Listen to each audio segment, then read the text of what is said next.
علیکم class 7 history کا unit number 1 ہم کر رہے ہیں. آج میں اس کا لاسٹ لانگ کوسچن آپ کو کرواؤں گی جو بک کے پیج نمبر 25 پہ ہے. کوسچن ہے ڈسکرائب دا سکسیسر آف شیر Shah sorry and their down فال. شیر شاہ سوری کے بعد اس کے تخت نشینوں کے بارے میں بتائیں کہ کون تھے اور کس طرح سے وہ زوال پذیر ہوئے. In 1545 AD, on the death of Sher Shah Suri, his elder son Salim Shah Suri was enthroned. 1545 میں جب شیر شاہ سوری کا انتقال ہوا تو اس کے بعد اس کا بیٹا سلیم شاہ سوری تخت پر بیٹھا. He carried on the work initiated by his father. اس نے اپنے باپ کا شروع کیا ہوا کام جاری رکھا. He was a good administrator and experienced journal. وہ ایک اچھا انتظامی امور کا ماہر اور ایک ایکسپیرینس یعنی تجربہ کار جنرل تھا. Salim Shah Suri died in 1553 and his 12 years old son Firoz Shah Suri was declared a king.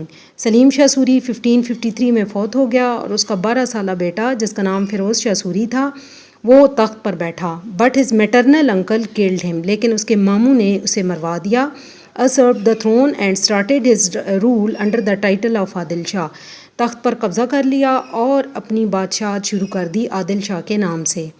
This Adil Shah was a timid person and incapable of running official business of the state. عادل شاہ ایک بہت سخت طبیعت کا انسان تھا, ظالم شخص تھا اور وہ ساتھ ساتھ سلطنت کے جو معاملات تھے, سرکاری جو معاملات ہوتے ہیں, ان کو سنبھالنے کے قابل بھی نہ تھا. ڈیورنگ دس پیریڈ, اس دوران سب subcontinent was disintegrating administratively and politically. بر صغیر پاک و ہند انتظامی طور پر اور سیاسی طور پر انتشار کا شکار تھا. ڈس انٹیگریٹنگ یعنی پھیلا ہوا, انتشار ہونا, لڑائی جھگڑے ہونا. عادل شاہ could not control the rebellions. عادل شاہ اس قابل نہیں تھا کہ وہ باغیوں کا مقابلہ کرے یا انہیں کنٹرول کر سکے. In Punjab Sikandar Suri declared himself as king. Punjab میں سکندر سوری نے خود کو بادشاہ کہلوانا یا رولر کہلوانا شروع کر دیا. Internal disintegration of the government gave Humayun some courage. اندرونی اختلافات سے حکومت کے جو اندرونی اختلافات تھے اس کی وجہ سے ہمایوں کو کچھ ہمت ہوئی, حوصلہ ملا. ہی فرسٹ ڈیفیٹڈ سکندر سوری ان پنجاب. اس نے سب سے پہلے سکندر سوری کو پنجاب میں شکست دی. And then advance to capture Delhi. پھر وہ آگے بڑھا دہلی کی طرف اور اینڈ آگرہ کی طرف. After the death of Humayun son Akbar was enthroned. اب جب ہمایوں کی ڈیتھ ہوئی ہے تو اس کے بعد اس کا بیٹا اکبر جو ہے وہ تخت نشین ہوا ہے.